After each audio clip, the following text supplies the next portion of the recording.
Xolodilnikda narsalarim paket-paket bo'lib tursa, rang-barang bo'lib tursa, yoqtirmayman, chunki juda ham yoyilgan, neakkuratni ko'rinadi va kerakli narsani ham ba'zan shoshganda topa olmay qolamiz. Bugun vaqtimni xolodilnik uborkasiga ajratdim. Oddiy idish yuvadigan gel, chaynak soda, uksus solib xolodilnikka mart oldim. Top-toza, sveji bo'lib qoldi. Hamma narsani iloji boricha produktlarni konteynerlarda ushashga harakat qilaman. Biz kamchiligimizni atigi to'rt kishi turamiz. Turmush o'rtog'im, men va ikkita farzandim. O'shaning uchun kam-kamdan ozgina qilib bozor qilamiz. Tez qilamiz, chunki narsalar isrof bo'lib aynib qolishini xohlamayman. Tomat, ikralarni ham shunaqa bankalarga solib qo'yaman. Hamma narsam konteynerda turgani uchun xolodilnikda ancha joy, bo'sh joylar qoladi.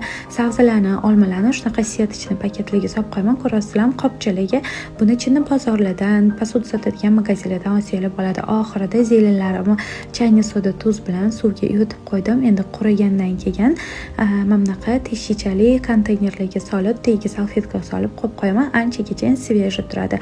Ha, qizlar, men tuxumlarni faqat ishlatayotganimda yuvaman. Sizlarchi ko'pchilik ishlatishdan oldin yuvib taxlab qo'yishar ekan.